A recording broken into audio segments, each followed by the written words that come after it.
Vamos a compartir entonces este mensaje maravilloso que lleva por título La iglesia que Cristo viene a buscar en breve. La iglesia que Cristo viene a buscar en breve. Ese es el título que de alguna manera va a representar el mensaje total, la idea central del mensaje de hoy. Y me gustaría que, como siempre, los que tienen el deseo de tomar nota, que busquen allí sus anotadores, su lapicera, ¿sí? Porque vamos a compartir una serie de versículos que van a ir concatenados, encadenados unos con el otro, y es importante que ustedes los relean, los vuelvan a leer, los vuelvan a estudiar, los vuelvan a analizar y a meditar en esa palabra, para que realmente eh, tomemos conciencia, porque una de las características de la iglesia de los últimos tiempos, de la iglesia que Cristo viene a buscar, es que es una iglesia consciente de su regreso. Consciente de su regreso. Lo vamos a ver más adelante esto, ¿sí? Pero vamos a comenzar con una breve introducción a este tema,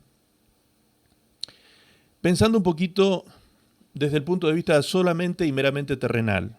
Desde el punto de vista terrenal, desde el punto de vista científico, filosófico, qué es lo que el hombre hoy piensa acerca de estos días que estamos nosotros viviendo. La ciencia habla de la finitud de nuestro planeta debido a su mal uso y envejecimiento. Muchos científicos están haciendo exposiciones y asociaciones científicas se están presentando ante los gobiernos y los entes mundiales, las organizaciones mundiales, están presentando informes acerca de la situación de nuestro planeta, ¿sí?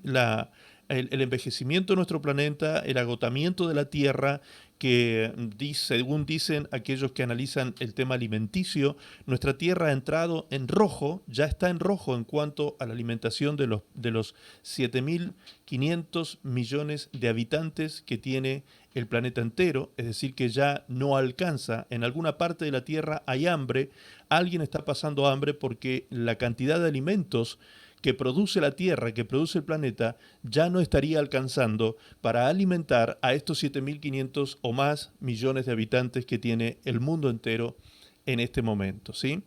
Los científicos calculan el fin del poder de la alimentación de la Tierra entonces para sus habitantes.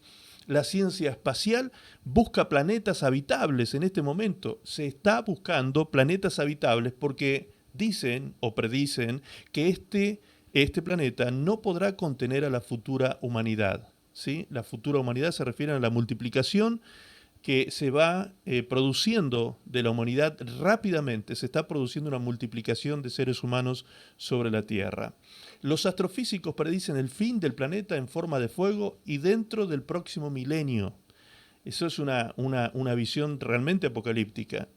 Los filósofos, otra cosa lamentable que está ocurriendo en este tiempo es que los filósofos no le encuentran sentido a la vida. Imagínense, este punto sí que es grave.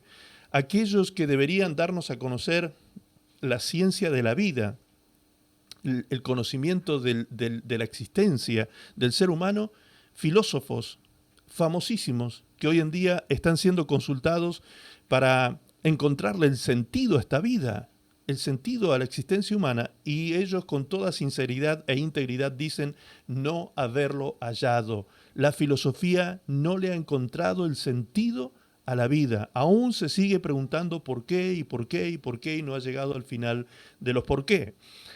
Los historiadores descubrieron que el fin de las viejas culturas provino cuando éstas llegaban a la corrupción moral. Esto es algo que se ha descubierto desde la historia, de la investigación histórica también. Cuando las viejas culturas llegaban a un altísimo nivel de corrupción, de inmoralidad, comenzaban a autodestruirse. Nosotros estamos viviendo en una temporada en que el mundo ha entrado en un nivel de corrupción cual nunca antes jamás visto, ¿sí?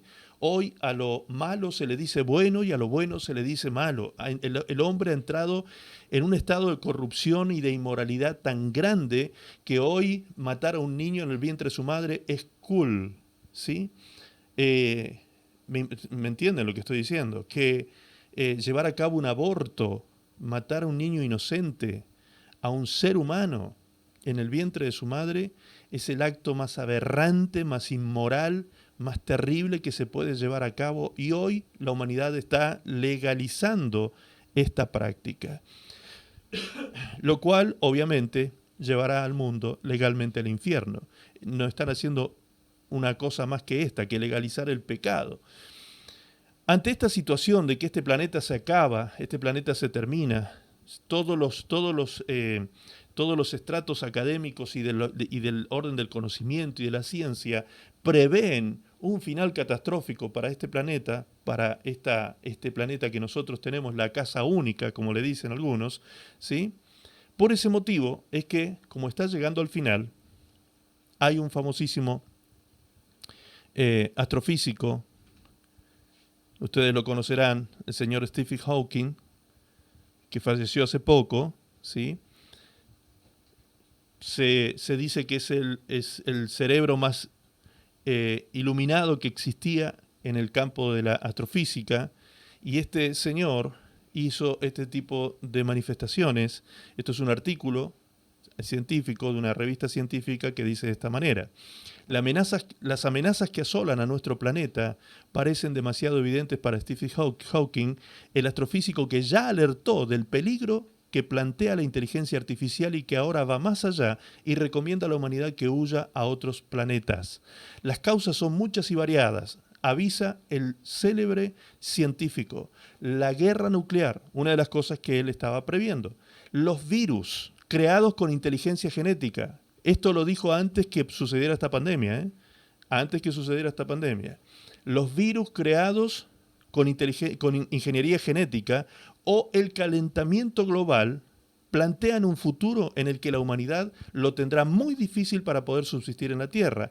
En los próximos 100 años, escuche lo que dijo, en los próximos 100 años, asegura Hawking, deberíamos abandonar nuestro planeta.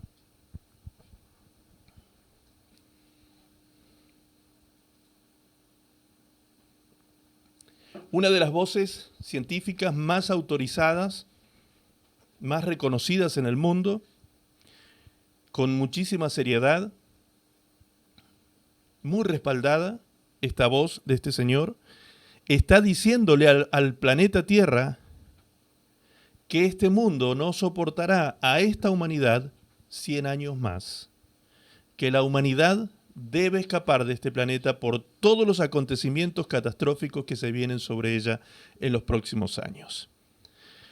Es decir, la salida del planeta es la solución propuesta por este famoso astrofísico. La salida de este planeta. No hay otra salida según lo estudiaba este afamado científico, ¿sí? Que ya, como les decía, ha fallecido y ha dejado este legado, y muchos otros, muchísimos otros importantísimos también, pero hoy nos toca solamente ver esto, este detalle que él deja en sus informes, deja ver a la humanidad completa, le informa a la humanidad completa que se deben tomar muy en serio los planes de ir a otro planeta. Es por eso que se están llevando a cabo esfuerzos compartidos entre países para hacer sondeos de planetas fuera del nuestro. Se han estado enviando sondas al espacio y se está sondeando y buscando precisamente algún planeta parecido a este que sea habitable para poder justamente llevar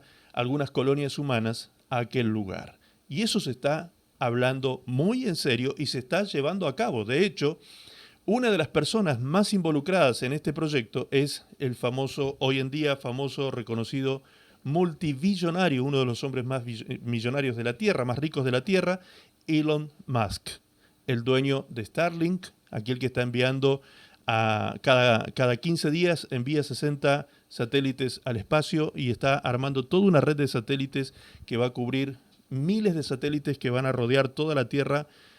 Ya en este momento hay unos cuantos cientos ya en el espacio que ya están derramando señal de internet sobre la Tierra. ¿Sí? Ya se está ofreciendo aquí en la Argentina, el próximo año ya llega la señal de internet de Starlink. Es el dueño de la empresa SpaceX, aquel que está enviando justamente estos cohetes al espacio con estos satélites. Es una persona que tiene una cantidad de empresas y de proyectos impresionantes. Entre ellas también está la empresa Tesla, la fábrica Tesla de automóviles electrónicos, lo habrán escuchado. Todas estas cosas son las que están emprendiendo estos magnates de la ciencia de dinero y de capital, de un montón de cosas. Y este hombre, el proyecto más, podríamos decir, ambicioso que tiene para esta época es llevar al hombre a Marte, al planeta Marte, sacarlo de la Tierra y llevarlo al planeta Marte y generar allí colonias humanas en el planeta Marte. De hecho, ya se hizo las pruebas del cohete que estaría preparado para enviar al hombre al planeta Marte. Entonces, esas cosas se están tomando muy en serio. No están bromeando con este tipo de cosas. Y este comentario que puede parecer de ciencia ficción, de decir salir del planeta es la solución, irnos de este planeta Tierra es la solución, obviamente que no se van a ir los pobres, ¿sí? Siempre los pobres son los que terminan pagando los platos rotos de todo lo que queda atrás, ¿sí? Evidentemente va a haber una casta de gente que pretenden llevar de esta tierra. Todos estos son planes de verdad, son planes en serio, que hombres de ciencia y hombres muy adinerados y potencias mundiales están llevando a cabo en este momento porque creen sinceramente que esa es la salida para la humanidad, para salvar el planeta Tierra. Entonces lo que esperan es escapar. El escape de la Tierra, el escape del planeta es la solución.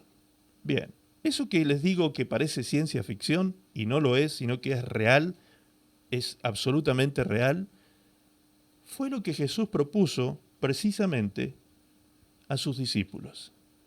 Fíjense lo que el Señor Jesucristo le dijo a sus discípulos. Juan capítulo 14, en el Evangelio de Juan capítulo 14, vamos a leer desde el verso 1 en adelante. Ante estos acontecimientos catastróficos y apocalípticos que se están viviendo ya en este momento en la tierra y vienen por delante otros tantos más, el Señor le dijo a sus discípulos que en este tiempo, en el tiempo como este, cuando ya Él regresaría por sus discípulos, por la iglesia, el Señor le dijo a los discípulos que mantuvieran su corazón sin temor. Sin temor. Fíjense lo que dice la palabra. No se turbe vuestro corazón. ¿Creéis en Dios? Creed también en mí. Y preste atención ahora. En la casa de mi Padre, dijo Jesús, en la casa de mi Padre, muchas moradas hay. Si así no fuera, yo os lo hubiera dicho. Voy pues a preparar lugar para vosotros. Y si me fuere y os preparare lugar, fíjense lo que dice ahora, vendré otra vez y os tomaré a mí mismo, para que donde yo estoy, vosotros también estéis. Y sabéis a dónde vais, y sabéis el camino, les dijo Jesús. Tomás le dijo, Señor, no sabemos a dónde vas. ¿Cómo pues podemos saber el camino? A ellos no se les abría el entendimiento, a los discípulos. No entendían de qué estaba hablando el Señor Jesucristo. Y Tomás fue la voz cantante del grupo, de todo el grupo. El que habló fue Tomás. Y Tomás dijo, Señor, no sabemos ni a dónde vas, ni sabemos el camino. No entendemos de qué estás hablando. Y el Señor Jesucristo les dijo, yo soy el camino, la verdad y la vida. Nadie viene al Padre sino por mí. Amén. Es decir, el Señor Jesucristo revela una serie de cosas aquí por primera vez a sus discípulos, una serie de acontecimientos que vendrían por delante, pero que los discípulos en la boca de Tomás se representan en la boca de Tomás porque allí él los pluraliza, los contiene a todos en su voz, diciendo, no sabemos ni dónde vas y tampoco podríamos saber, si no sabemos dónde vas, cuál sería el camino.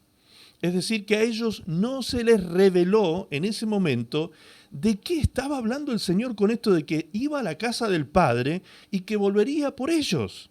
¿Cómo es esto? Vamos a leerlo en una...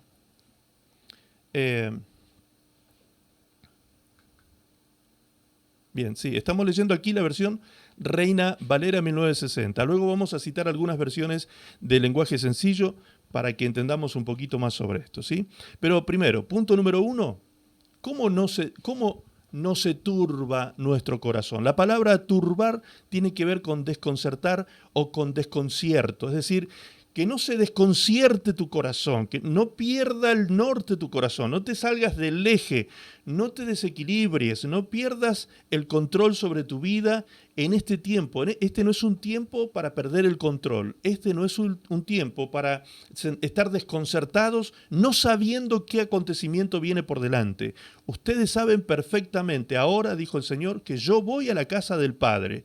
Voy a prepararos lugar, pero también les dice el Señor, yo regresaré a buscarlos. Así que ustedes no se desconcierten, no se inquieten, no pierdan la paz. En estos últimos días, en estos acontecimientos finales y apocalípticos, no pierdan la paz, porque lugar estoy preparando para ustedes. El Señor Jesucristo les revela este misterio. Esto es un misterio que el Señor ya comienza a revelarlo a partir de esta palabra, pero aún todavía ellos no logran comprender del todo de qué se trata todo esto. Vamos a leerlo entonces en varias versiones bíblicas para que a nosotros nos quede más que claro lo que el Señor Jesucristo hablaba. Juan 14, 2 y 3, en la versión Reina Valera, dice, en la casa de mi Padre muchas moradas hay. Si así no fuera, yo os lo hubiera dicho. Voy pues a preparar lugar para vosotros. Y si me fuere y os preparare lugar, vendré otra vez y os tomaré a mí mismo para que donde yo estoy, vosotros también estéis. En la versión Castilian, fíjense cómo lo dice. Allá, en la casa de mi Padre, hay muchas moradas. Si así no fuera, os lo habría dicho. Ahora voy a preparar un lugar para cuando vayáis vosotros. Cuando me haya ido y ya todo esté dispuesto, volveré y os llevaré conmigo para que siempre estéis donde yo esté. Ahí sí que nos queda muy claro, ¿sí? Esta partecita que estaba marcada en negrita arriba, donde dice, os tomaré a mí mismo. ¿Vieron esa partecita que como en la Reina Valera como que no nos queda muy claro? ¿Qué quiere decir eso? Que el Señor volverá y nos llevará consigo, nos llevará con Él. Os llevaré conmigo, dice, para que siempre estéis donde yo esté, a partir de ese momento. Muy bien. Otra versión dice, la versión la Biblia de las Américas, dice, en la casa de mi Padre hay muchas moradas, si no fuera así, os lo hubiera dicho, porque voy a preparar un lugar para vosotros. Y si me voy y preparo un lugar para vosotros, vendré otra vez y os tomaré conmigo para que donde yo estoy, allí estéis también vosotros. Va quedando mucho más claro.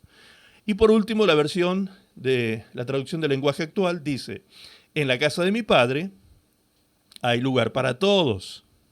Si no fuera cierto, no les habría dicho que voy allá a prepararles un lugar. Después de esto, volveré para llevarlos conmigo, así estaremos juntos. Esta es la promesa del Señor Jesucristo a los discípulos, a sus discípulos allí en este momento, en esta conversación íntima. El Señor Jesucristo les está revelando un misterio a ellos que ellos no terminaron de entender en ese momento, porque en el corazón de estos galileos lo único que había, la única inquietud que tenían eran de que Jesús, como ellos creían que era el hijo de David, el Mesías, el que vendría a restaurar el reino de Israel, ellos solo esperaban que Jesucristo tomara, aunque fuera por las armas, si fuera necesario, aunque sea por las armas, tomara el control y el dominio del territorio de Israel y lo librara del yugo del Imperio Romano. Ellos esperaban ese tipo de restauración, una restauración sociopolítica, una restauración de tipo gubernamental y no una restauración, o mejor dicho, un establecimiento del reino de Dios en toda la tierra. Ellos no tenían esa visión todavía, ni siquiera hasta los últimos días, después de que Jesús resucita. Dice la palabra del Señor que Jesús estuvo con los discípulos 40 días más.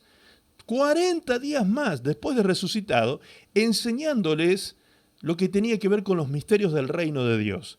Aún así, después de esos 40 días, después de esos 3 años y esos 40 días que estuvo con los discípulos, el Señor ya despidiéndose, cuando ya el Señor iba a elevarse a las alturas, al tercer cielo, a la presencia de Dios, en ese momento los discípulos otra vez se acercan y le dicen, Señor, ¿cuándo vas a restaurar el reino de Israel? Hechos capítulo 1. Ahí podemos leer este diálogo. Señor, ¿cuándo vas a restaurar el reino de Israel? Ellos todavía no entendían. Por eso es que el Señor les dice, no os toca a vosotros saber las sazones y los tiempos que solamente el Padre tiene en su sola potestad. Así que ustedes tranquilos, muchachos, ustedes quédense en Jerusalén, esperen la promesa del Espíritu Santo y después ustedes serán mis testigos allí en Jerusalén, en la región de Judea, en Samaria y hasta lo último de la tierra. O sea que Jesús les estableció una actividad bien definida, un tiempo establecido y una función que deberían llevar a cabo, una función misionera a lo largo del tiempo. Pero no les dijo a ellos que ellos verían restaurado el reino de Israel con sus ojos, porque no era la generación que iba a ver eso, ¿sí? Y por lo tanto no tenían que ellos inquietarse por ese tema. Muy bien. Jesús les revela entonces que se retiraría a la casa del Padre o a la habitación del Padre, y lo segundo que les revela es que volvería con un propósito. ¿Cuál es el propósito del regreso de Jesús? ¿Qué fue lo que Jesús dijo? El propósito de volver de nuevo era venir a buscar a los discípulos, ¿sí? Volveré y os tomaré conmigo, ¿sí? Y os llevaré a mi presencia. Ahora, cuando el Señor le estaba diciendo esto a sus discípulos hace 2000 años atrás, ¿se estaba refiriendo a ellos, que los iba a venir a buscar a ellos? Evidentemente no, porque a los que viene a buscar el Señor es a la iglesia que estará viva en el momento en que el Señor venga por su pueblo. Si es que es esta generación, pues seremos nosotros, si no será la próxima o la que el Señor diga, pero estamos precisamente viviendo los tiempos proféticos que nos anuncian que posiblemente seamos nosotros, esa generación de la cual Jesús mismo estaba hablando allí en ese pasaje. Ahora, vean lo que dice el versículo 27, y aquí sí lo vamos a leer en la traducción del lenguaje actual. Dice, Jesús les dijo, luego que les anunció esto, les dijo, les doy la paz, mi propia paz, que no es como la paz que se desea en este mundo. No se preocupen ni tengan miedo por lo que pronto va a pasar. No se preocupen ni tengan miedo. Esta frasecita que Jesús dijo en este momento es una frase que está para nosotros hoy, debería latir en nuestro corazón permanentemente. Ante un mundo que se está cayendo a pedazos moralmente, ante un mundo que se está derribando y autodestruyendo moral, espiritualmente y aún material y físicamente, ¿sí? Ante esta situación que se está viviendo en toda la tierra, el Señor dice, no tengan miedo. No se preocupen ni tengan miedo por lo que van a ver que pronto va a empezar a ocurrir. Ustedes me oyeron decir que me voy, pero regresaré por ustedes. Regresaré por ustedes. Y si en verdad me amaran, deberían estar alegres de esto, porque voy a regresar a donde mi Padre, y Él es mayor que yo. Les digo todo esto desde ahora para que cuando suceda, confíen en mí. Desde aquel entonces, cuando Jesús resucita y después de 40 días sube a la presencia del Padre, Jesús está preparando las moradas para llevar a su iglesia a habitar aquellas moradas celestiales. Desde aquel entonces, el Señor Jesucristo está dado a esta tarea que Él prometió que haría hasta su regreso. Entonces, el Señor hoy está en la casa del Padre.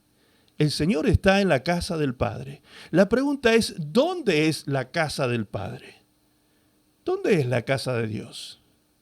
En aquel tiempo, la casa de Dios, los hombres de la época consideraban que la casa de Dios era el templo de Jerusalén.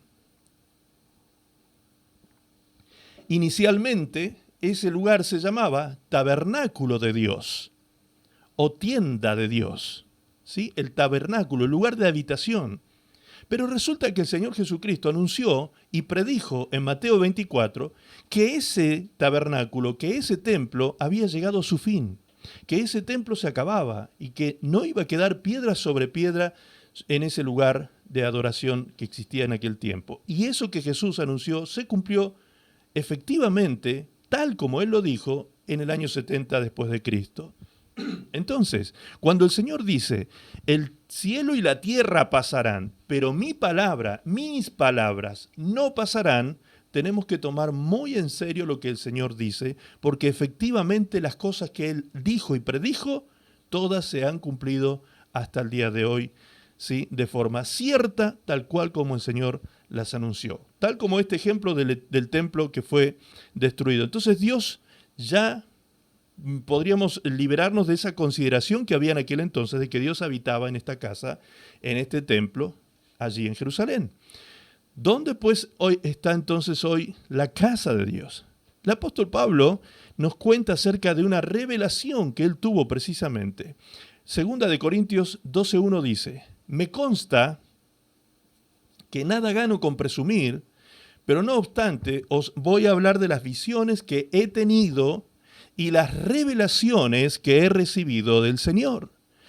Yo sé de un hombre, refiriéndose a él, yo sé de un hombre, un creyente en Cristo, que hace 14 años fue arrebatado al tercer cielo, aunque solo Dios sabe si corporalmente o en el espíritu, entre paréntesis.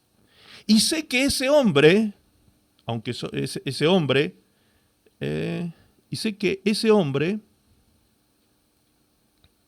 fue arrebatado al paraíso, aunque solo Dios sabe, lo repite, si corporalmente o en el espíritu. O sea, él no era consciente de cómo había sido ese proceso, cómo era que Dios lo había llevado al paraíso, al tercer cielo lo había llevado Dios, lo había arrebatado al tercer cielo. Pablo no sabía cómo había sucedido esto, si en el espíritu o en la carne, no sabía cómo había acontecido, él no tenía conocimiento de esto. Lo que él sí sabía era que él había ingresado a aquel paraíso, había sido arrebatado y había sido traspuesto a aquel paraíso celestial, donde escuchó, dice el verso 4, cosas que ningún lenguaje humano podría expresar. Es decir, escuchó un lenguaje inefable, algo que no se puede explicar con palabras humanas, que no se puede decir con palabras humanas, lo que él oyó y lo que él vio allí en el cielo. Muy bien, ¿qué nos dice este texto? Que Pablo fue arrebatado al paraíso, donde está la habitación de Dios precisamente. El cual está, ¿dónde? Según el texto, en el tercer cielo. En el tercer cielo. Por lo tanto, si hay un tercer cielo, hay un primero y hay un segundo cielo. ¿Sí? Primero, segundo y tercer cielo, donde está la habitación de Dios. Allí fue donde Pablo escuchó esas cosas inefables. Por eso, en 1 Corintios 2:9, Pablo dice de esta manera, antes bien, como está escrito, cosas que ojo no vio, ni oído oyó, ni han subido a corazón de hombre, son las que Dios ha preparado para los que le aman. Pablo había sido testigo visual y auditivo del paraíso.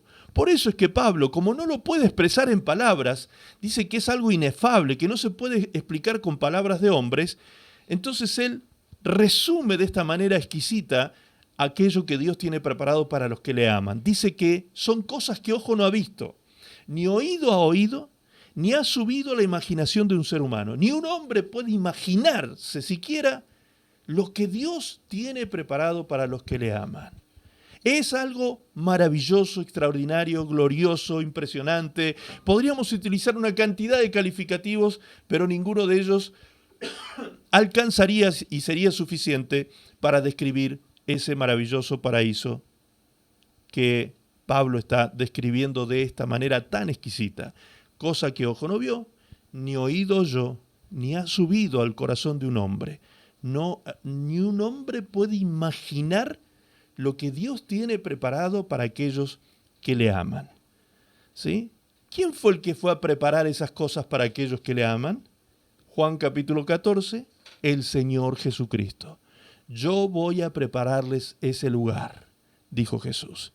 Yo voy a prepararle ese lugar inefable, indescriptible, en belleza, en magnificencia, ese lugar extraordinario, glorioso. Yo voy a prepararles ese lugar y volveré a buscarlos para que estén conmigo donde yo estoy.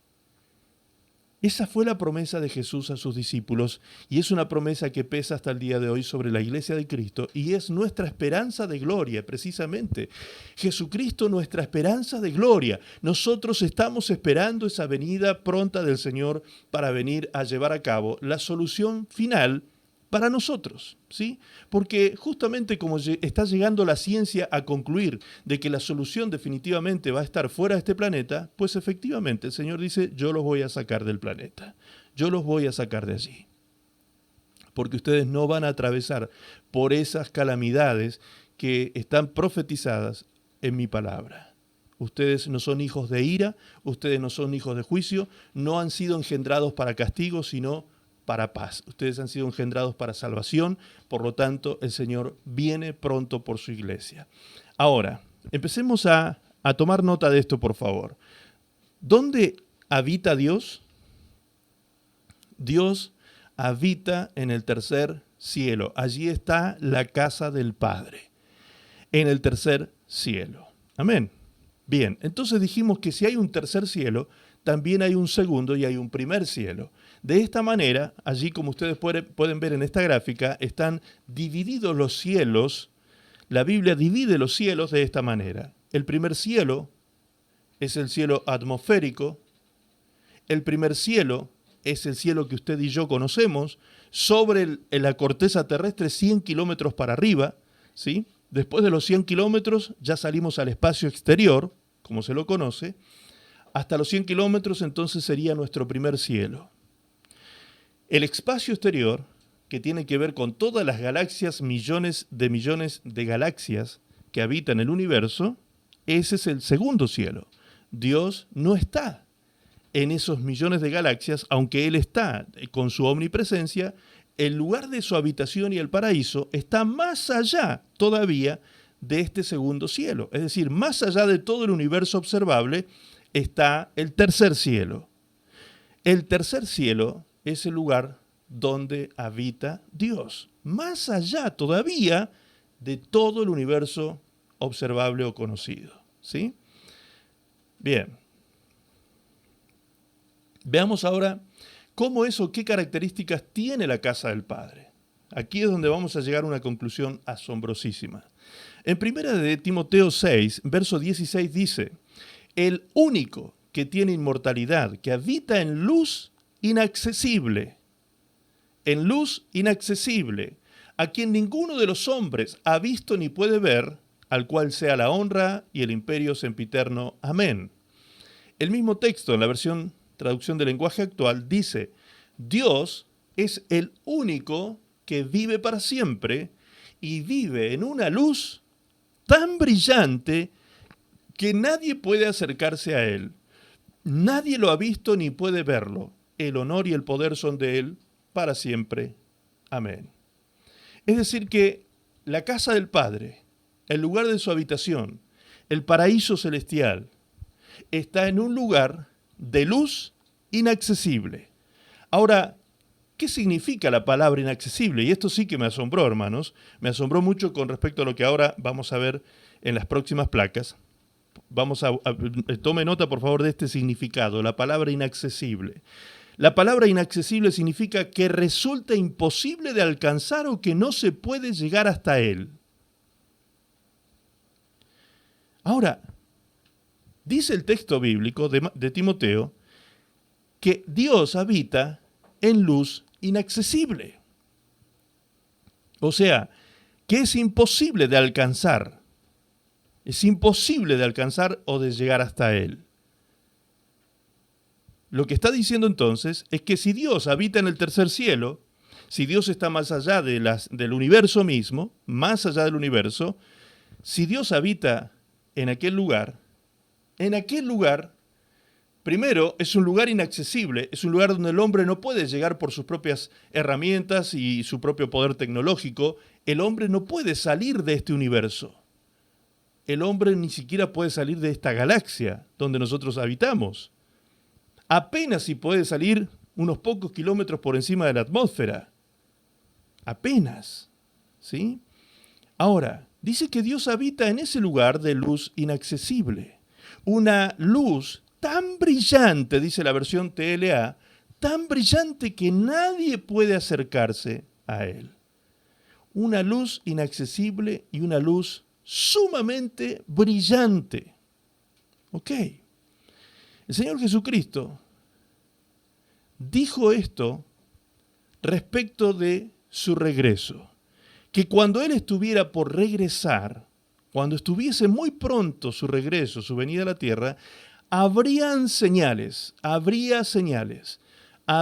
serie de señales a las cuales nosotros tenemos que estar atentos, porque son señales precisamente, es decir, son evidencias y señaléticas que nos apuntan hacia el evento que estamos esperando. Es decir, ¿estamos esperando el retorno del Señor Jesucristo? Muy bien, hay ciertas señaléticas en el camino que nos están indicando que efectivamente Cristo viene pronto.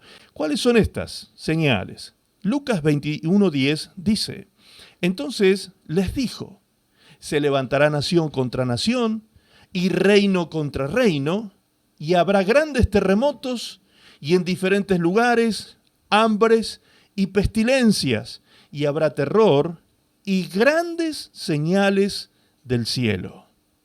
Y grandes señales del cielo. Lucas 21:10, en la versión Kadosh, dice, entonces les dijo, la gente peleará entre sí, naciones pelearán entre sí, habrá grandes terremotos, epidemias y hambrunas en varios lugares, y habrá cosas aterrorizantes a la vista y otra vez, grandes señales del cielo. Grandes señales del cielo. No hace falta que nos detengamos hoy, al menos hoy, en esto de las guerras y las naciones que se levantarían unas con otras, los reinos, cosas que ya han venido sucediendo a lo largo de la historia de la humanidad, a tal punto ha llegado la culminación de la fuerza bélica de las naciones que se produjeron 2 guerras mundiales en el siglo pasado. 2 guerras mundiales, ¿sí? De carácter global.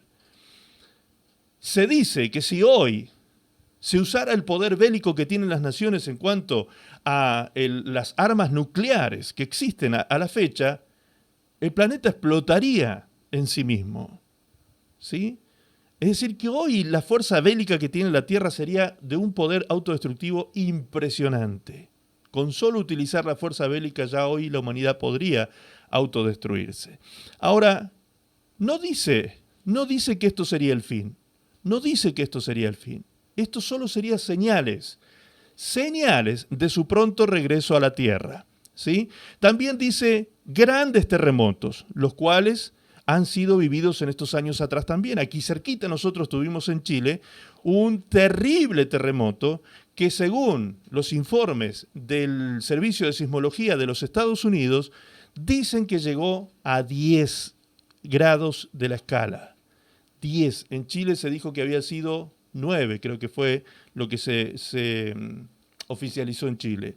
Pero según otras mediciones dicen que fue, lo más alto de la escala en terremotos.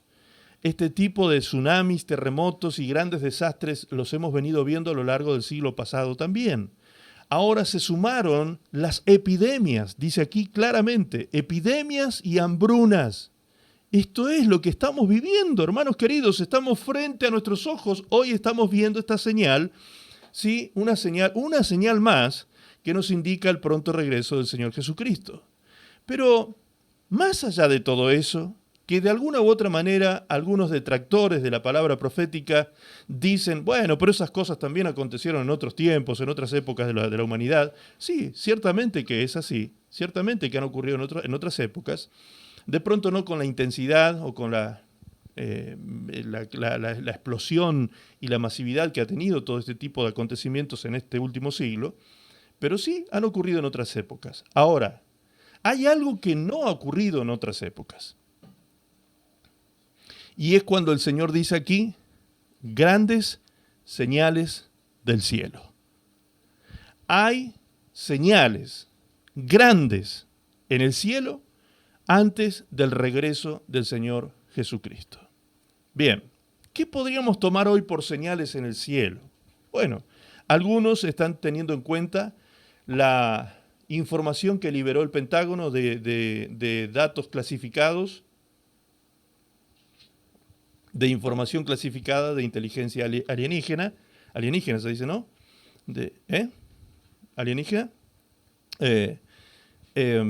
porque han liberado documentos y videos de ovnis, de objetos voladores no identificados, han liberado esa información y han reconocido que existen, cosa que años atrás, si se hubiese dicho este tipo de información, años atrás, es increíble cómo la mente humana está siendo preparada para aceptar todos estos acontecimientos, porque años atrás, si se hubiese reconocido esto desde los gobiernos, de que existen otras inteligencias, de que hay ovnis, de que hay este tipo de naves extraterrestres o que no se saben ni conocen los orígenes, realmente la humanidad podría haber entrado en pánico. En pánico. De hecho, en aquel tiempo se decía que ya los gobiernos lo sabían, pero que no lo anunciaban precisamente por eso, porque temían que la humanidad entrara en pánico al saber que habían otras inteligencias conviviendo en este universo con nosotros. Ahora resulta que en medio de toda esta pandemia y toda esta cosa que está sucediendo y una cantidad de acontecimientos que están pasando de forma tan acelerada, se anuncia esto y nadie ni siquiera se inmutó.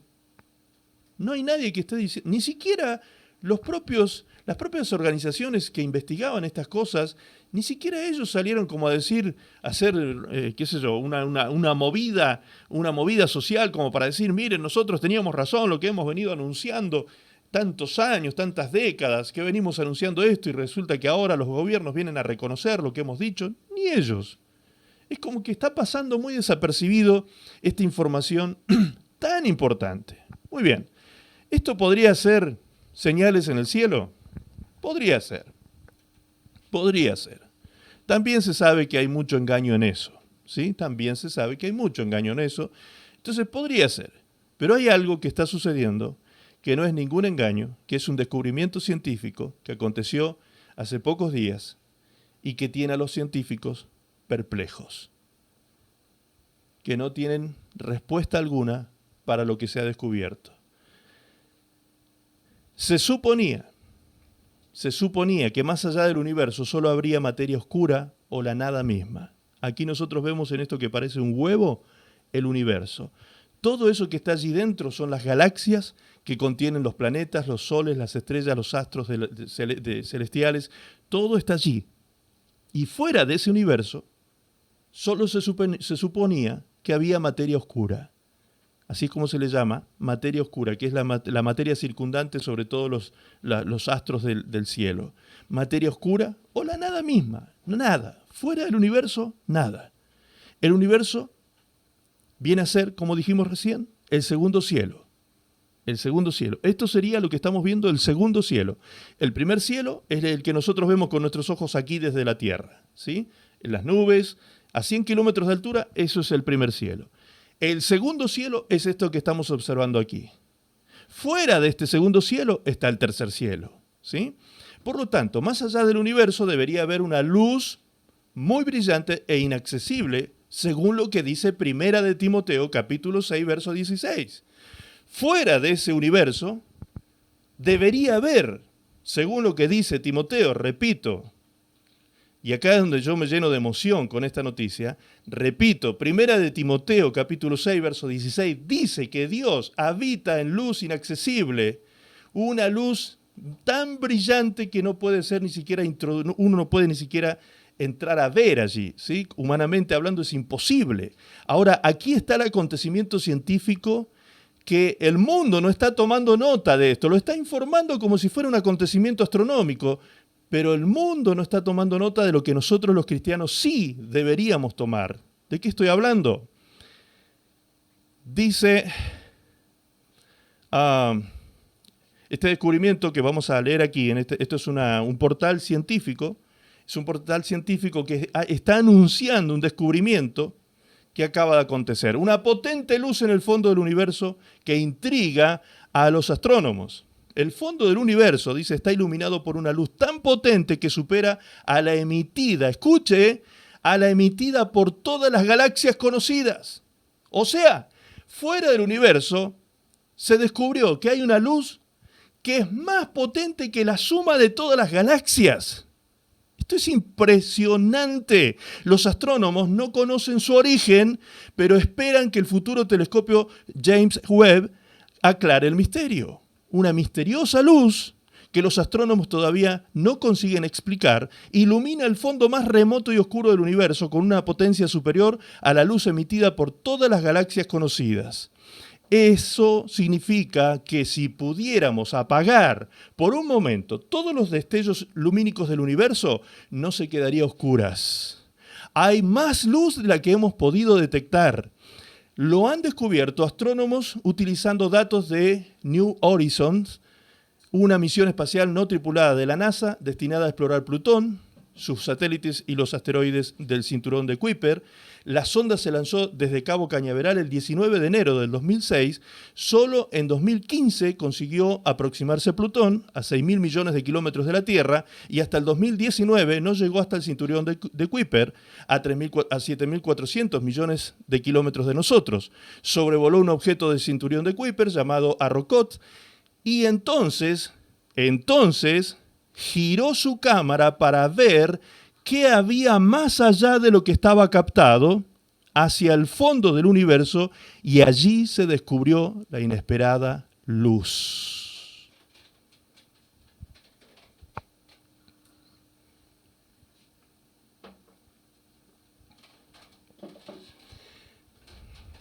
Dios mío. El Señor los está mirando a ustedes ahora mismo, en este momento los está mirando. Y los ve re emocionados con la noticia. Yo no sé si usted está estupefacto por lo que está viendo y escuchando, o está incrédulo a lo que está viendo y escuchando, o no sabe cómo reaccionar, pero los veo a todos como rulos de estatua aquí. ¿No es esto un acto, una cosa emocionante, hermanos, que está sucediendo frente a nuestros ojos? ¿No es esto algo impresionante? ¿No es esto algo que debería nosotros sacarnos de donde estamos, saltar de alegría, de gozo, de júbilo, de que aquello que fue anunciado por revelación por el apóstol Pablo dijo: yo conozco un hombre que fue quitado de esta tierra y llevado al tercer cielo, es decir, más allá de todas las galaxias y más allá del universo observable y conocido, y allá habita, donde habita Dios en luz inaccesible. Es decir, una luz tan brillante que no se puede ni siquiera acceder, está tan lejos y es tan imposible llegar a ella. Allí habita Dios, allí es donde el Señor nos quiere llevar a nosotros. Dice el apóstol Pablo, ahora lo vamos a ver más adelante. El Señor nos arrebata para llevarnos a esas moradas celestiales. Y hermanos queridos, hoy la ciencia dice: la gran señal del cielo, como dijo el Señor Jesucristo, no dijo que eran pequeñas señales, dijo que serían grandes señales en el cielo, anunció el Señor Jesucristo. ¿Qué señal más grande puede haber que esta? Este terrible descubrimiento que están llevando a cabo los hombres de ciencia. No pueden explicar qué pasa allí. ¿Cómo es que hay esa luz tan impresionante que, sumando todas las galaxias del universo, no acumularían la cantidad de luz que hay al final, en el fondo del universo, allá atrás de todo, en el tercer cielo? ¡Qué impresionante noticia! ¡Qué impresionante noticia, amados! ¿Qué otra señal podemos esperar nosotros del cielo? ¿Qué otra señal podemos esperar del cielo? ¡Qué maravilla! ¡Qué glorioso acontecimiento que acaba de acontecer! Los hombres acaban después este artículo es mucho más largo, explican cómo hicieron toda la división de las tomas fotográficas que se fueron haciendo. Cada 30 segundos se hacía una cantidad de imágenes que después fueron sacando por capa, las capas lumínicas del universo, hasta el polvo del universo que refleja la luz solar, aquí cerca de nosotros, en nuestra galaxia. Hasta ese polvo se quitó para ver que no hubiese nada que confundiera aquello que se veía como una luz al fondo del universo. Se sacaron todas las capas de luz que podían haber en esas imágenes del espacio, del universo, Y finalmente esa luz estaba y sigue estando allí al final, en el fondo del universo, donde se acaba todo. Después de todo, allí está esa luz inaccesible que los científicos no pueden explicar cuál es su origen, cómo es que eso está allí.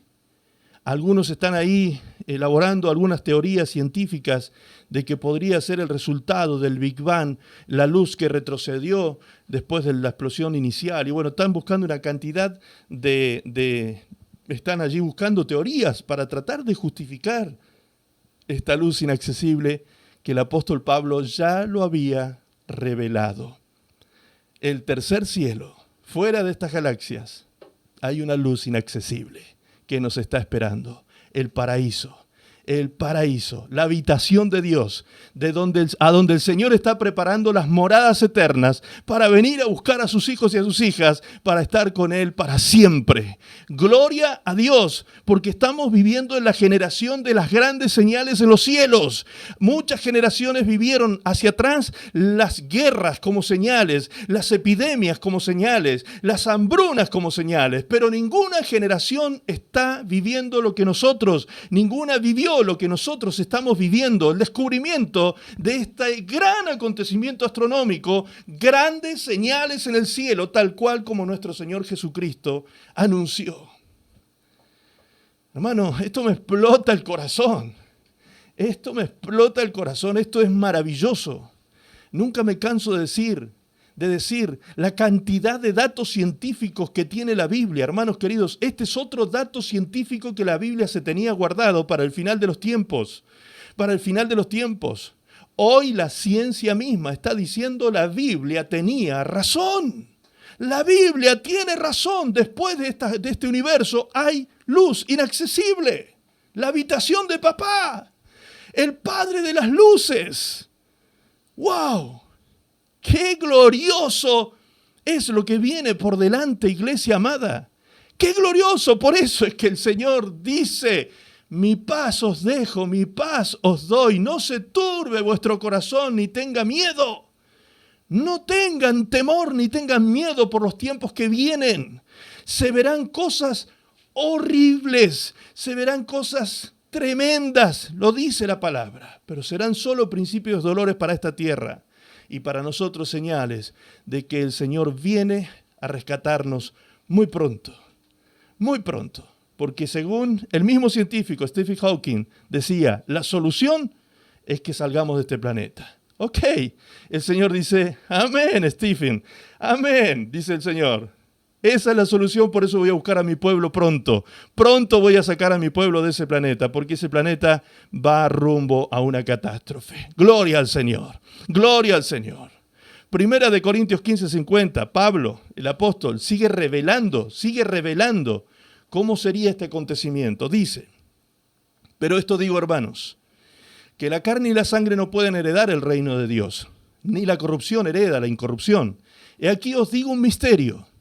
Fíjense, Pablo nos anuncia que nos va a revelar algo que estaba escondido, algo que estaba en lo secreto de Dios. Por eso es que él dice un misterio que va a ser revelado. Por eso es que los discípulos de Jesús no entendían qué era esto del arrebatamiento, de que el Señor volvería y los vendría a buscar y los llevaría a las moradas donde él estaba. Ellos no entendieron esto, porque el misterio le fue revelado a Pablo, no a los discípulos que estaban allí con Jesús. Dice ahora, he aquí, os digo un misterio. No todos dormiremos, refiriéndose a la muerte. No todos moriremos, pero todos seremos transformados. En un momento, en un abrir de ojos, es decir, en 300 milisegundos. Eso es lo que dura un pestañeo. 300 milisegundos. Así, en un abrir de ojos, en un pestañeo. A la final trompeta, porque se tocará la trompeta y los muertos resucitarán incorruptibles y nosotros seremos transformados. Porque es necesario que esto corruptible, esta carne corruptible, se vista de incorrupción. Y esto mortal se vista de inmortalidad. Allí Pablo está explicando el proceso que se va a llevar a cabo en el momento en que el Señor nos arranque de esta tierra.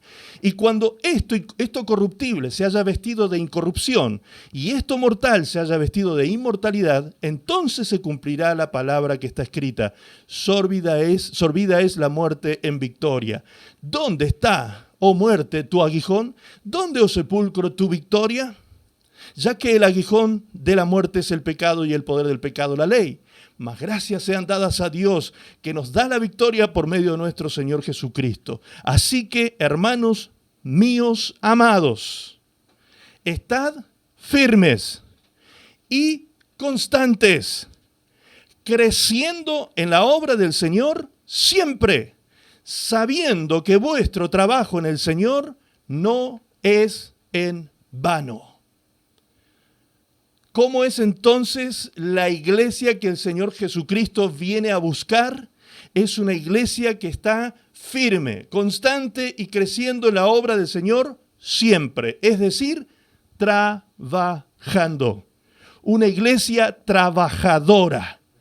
Una iglesia que tiene las manos puestas en el arado y que no está mirando hacia atrás, no piensa volver atrás, no mira hacia Egipto, no mira hacia los tiempos de esclavitud, sino que tiene los ojos puestos en Jesús, el autor y consumador de la fe, con la esperanza gloriosa de su regreso por nosotros. Dice este mismo pasaje en la versión del lenguaje actual. Escuche qué precioso lo dice aquí. Hermanos míos, lo que es de sangre y carne no tiene cabida en el reino de Dios que es eterno. Les voy a contar algo que Dios tenía en secreto. Les voy a contar algo que Dios tenía en secreto. Por eso los otros discípulos no lo entendían. No todos moriremos, pero todos seremos transformados. En un abrir y cerrar de ojos, cuando Cristo vuelva en un abrir y cerrar de ojos, se oirá el último toque de trompeta y los muertos volverán a vivir para no morir jamás. Y nosotros seremos transformados. Dios cambiará estos cuerpos nuestros que mueren y se destruyen por cuerpos que vivirán para siempre y que nunca serán destruidos. Cuando esto suceda, se cumplirá lo que dice la Biblia. La muerte ha sido destruida. ¿Dónde está ahora su victoria? ¿Dónde está su poder para herirnos? El pecado produce la muerte y existe porque hay una ley. Pero gracias a Dios podemos vencerlo por medio de nuestro Señor Jesucristo. Por eso, escuche lo que dice ahora: mis queridos hermanos, manténganse firmes y nunca dejen de trabajar más y más por el Señor Jesús y sepan que nada de lo que hacen para Dios es inútil. Wow, hermano, esto es impresionante. No solo que aguardamos la esperanza gloriosa de nuestro Señor Jesucristo regresando por nosotros, sino que además dice la palabra del Señor que posterior a este arrebatamiento, nosotros iremos al tribunal de Cristo, donde seremos galardonados, premiados por todo lo que hayamos hecho cuando estábamos aquí en esta tierra. Qué tremenda maravilla nos está esperando a la vuelta de la esquina, hermanos. A la vuelta de la esquina. Muy pronto, más pronto que nunca. Hoy sí que las señales están frente a nuestros ojos. Hoy sí que las señales están todas cumplidas frente a nuestros ojos. Estas pocas que estoy mencionando y muchas otras están anunciando que Cristo viene pronto por su novia para llevarla a las bodas celestiales. Muy pronto. Muy pronto. ¿Me está entendiendo ahora mi emoción? ¿Está entendiendo mi énfasis en esta predicación? ¿Cómo podría yo predicar un mensaje como este entendiendo lo que estoy predicando sin emocionarme, hermanos, de la manera que lo hago? ¿Cómo? Es imposible. Parece hasta increíble. Parece hasta increíble que seamos la generación que está viendo el cumplimiento de todas estas cosas maravillosas frente a nuestros ojos. Parece increíble que posiblemente seamos nosotros esta generación que Pablo dice, nuestro cuerpo corruptible se transformará en un cuerpo incorruptible y seremos arrebatados con el Señor en las nubes. Sigamos leyendo, por favor, lo que dice Pablo, añadiendo a esto a esta información, Pablo sigue añadiendo a este misterio revelado esta otra información. Dice, tampoco queremos, hermanos, en 1 Tesalonicenses 4:13, tampoco queremos, hermanos, que ignoréis acerca de los que duermen, para que no os entristezcáis como los otros que no tienen esperanza. Porque si creemos que Jesús murió y resucitó, así también traerá Dios con Jesús a los que durmieron en él. Por lo cual, os decimos esto en palabra del Señor, que nosotros que vivimos, que habremos quedado hasta la venida del Señor, no precederemos a los que durmieron o a los que murieron.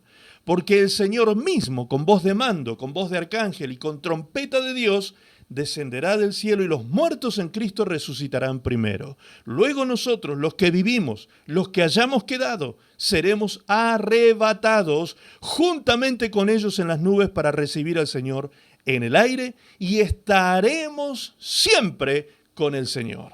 A partir de ese momento, nunca más nos separaremos de nuestro Señor. Estaremos siempre con el Señor. Por tanto, amados, alentados los unos a los otros con estas palabras, dice el apóstol Pablo. ¿Qué mayor aliento podríamos tener, no? Tal cual como leíamos recién en Juan 14. El Señor dijo, volveré.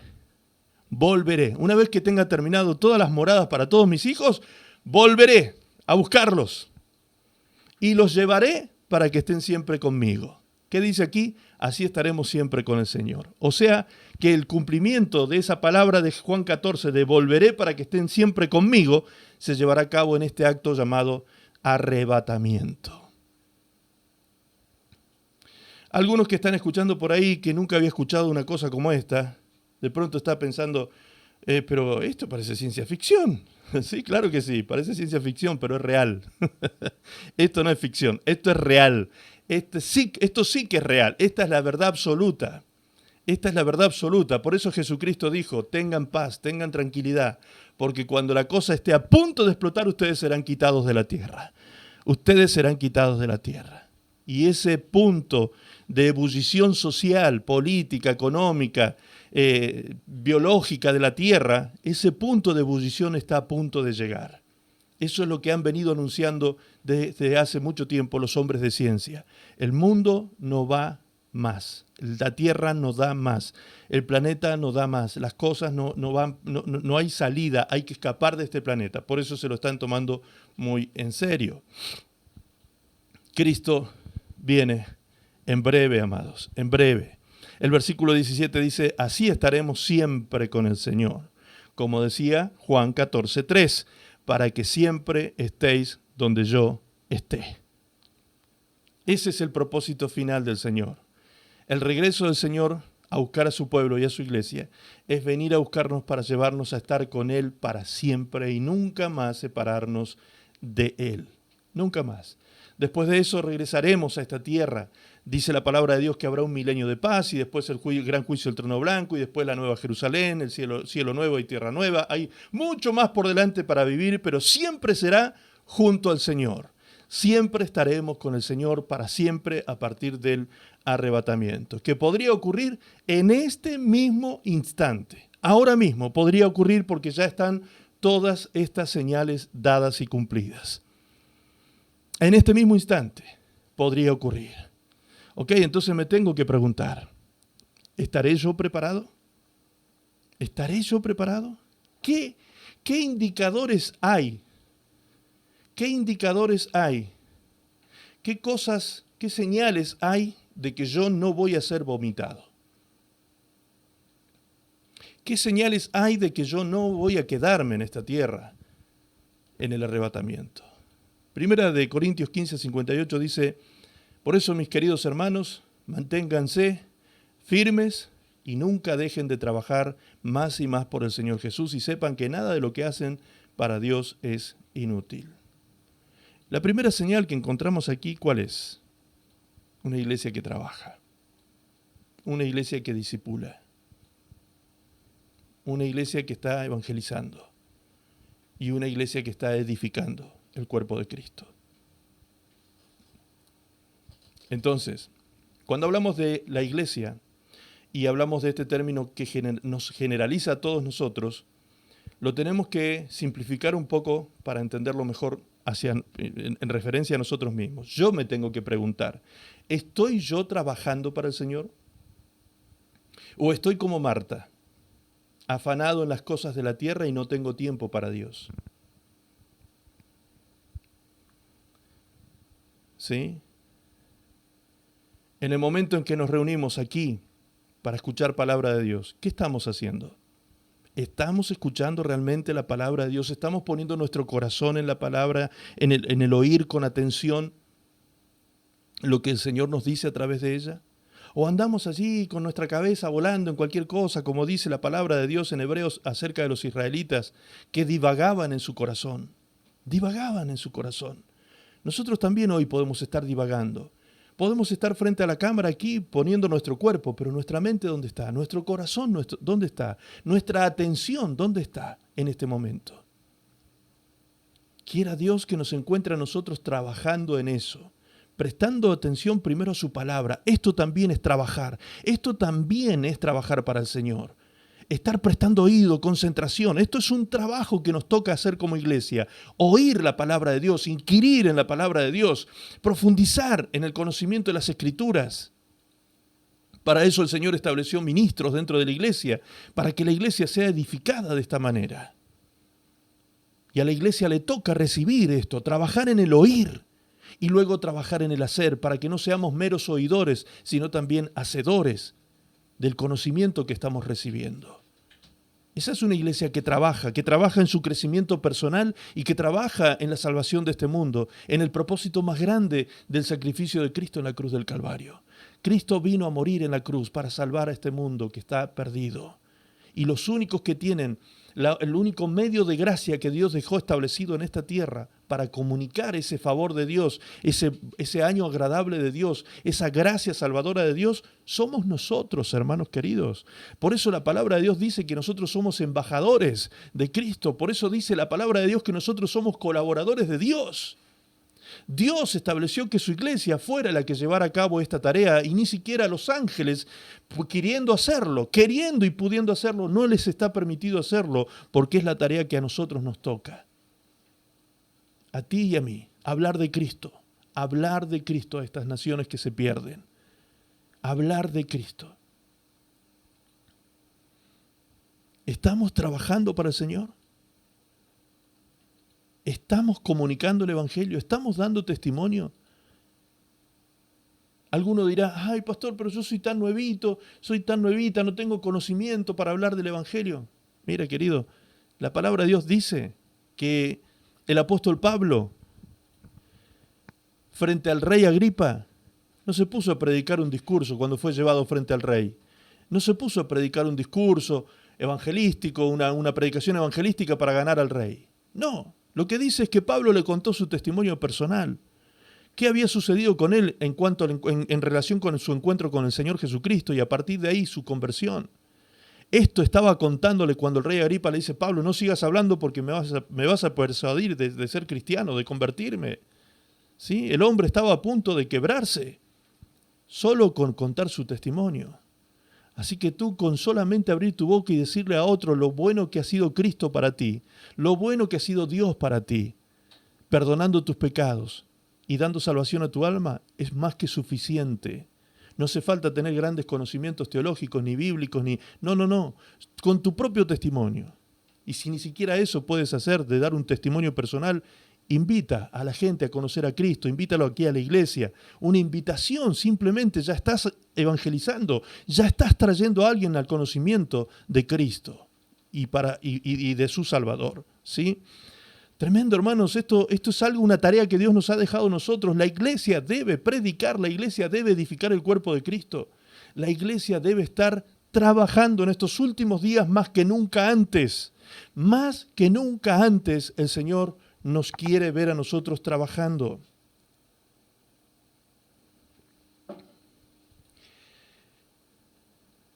Uno de los lugares más hostiles para predicar el Evangelio en la tierra, ¿saben dónde es?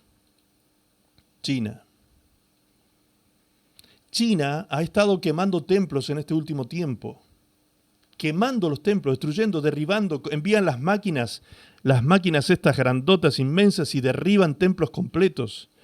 un lugar donde la iglesia perseguida ha sido martirizada, de forma increíble, ha sido martirizada la iglesia de Cristo. Ahora, ¿saben cuántos cristianos hay en China en este momento? 300 millones de cristianos. Se ha contabilizado 300 millones de cristianos.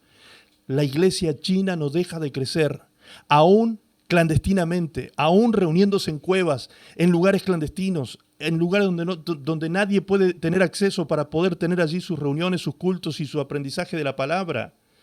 Hermanos, ellos aman una hoja de la Biblia que usted le regale a un chino cristiano, aman una hoja porque ellos saben que esa hoja es palabra de Dios. No estoy exagerando. Una hoja que le regale un chino cristiano, la aman a esa hojita. Nosotros tenemos la Biblia completa, el acceso completo al Evangelio. Es tan accesible para nosotros toda la gracia de Dios a través de las Escrituras, de las Biblias que hoy están digitalizadas y puestas a nuestro alcance gratuitamente en nuestros dispositivos móviles, en nuestras computadoras. Hermanos, ¿cuánto reclamo de Dios va a haber hacia nosotros que hemos tenido tanta libertad de crecer en nuestra fe en Cristo Jesús?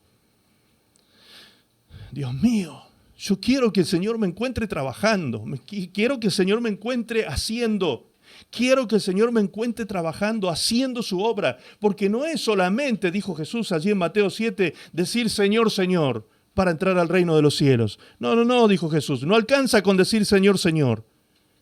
El que entra al reino de los cielos es aquel que hace la voluntad de mi Padre que está en los cielos. No solamente oidores, hacedores, amados, hacedores de la palabra del Señor. Iglesia obediente a los mandatos del Señor. No te estoy en esta hora confrontando con un reclamo imposible de realizar. No, porque el Señor dice que se nos demandará conforme al conocimiento adquirido. Así que mientras tú más conozcas, más responsable eres. Más responsable eres. Y algunos idiotas, porque miren, voy a decirlo de forma hasta con un eufemismo, idiotas, por tener este tipo de razonamiento dicen, entonces yo no voy a entrar en el conocimiento de Dios porque soy más responsable cada vez que más conozco. Dios mío, ¿hay que tener tan poca luz para entrar en ese estado de ignorancia? Dios mío, Dios nos haga recapacitar, hermanos queridos, porque mientras más conocimiento tienes, más libertad tienes también. Dijo Jesús, y conoceréis la verdad, y la verdad os hará libres. No solo te hace responsable, te hace libre la verdad. La verdad de Dios te santifica, es la que te prepara para ir al encuentro de nuestro Señor Jesucristo, precisamente. El día, si entras a aquel tribunal de Cristo y te das cuenta que no hiciste lo que sabías que tenías que hacer y te dedicaste a otras cosas como Marta, la hermana de Lázaro, ¿cuánto lo vas a lamentar? ¿Cuánto lo vas a lamentar? Por eso el apóstol Pedro dice que él espera que nosotros recibamos galardón completo, porque muchos, aunque no perderán su salvación, no recibirán galardón completo. Ahora, cuando tú te enteres lo que serán los galardones, te vas a querer morir por no haber hecho lo que tenías que hacer para recibirlo. De eso se trata la demanda que el Señor tiene sobre nosotros hoy. Por eso el Señor nos dice, siempre nos demanda obediencia, porque no solamente hay esperanza para esta vida, dice la palabra de Dios, sino para la vida eterna. Aún en la vida eterna hay esperanza por nuestra obediencia aquí en esta tierra. Y la obediencia practicada en esta tierra trae bendición momentánea, trae bendición terrenal. Nos alcanzan las bendiciones de Dios por ser obedientes a su palabra en este tiempo.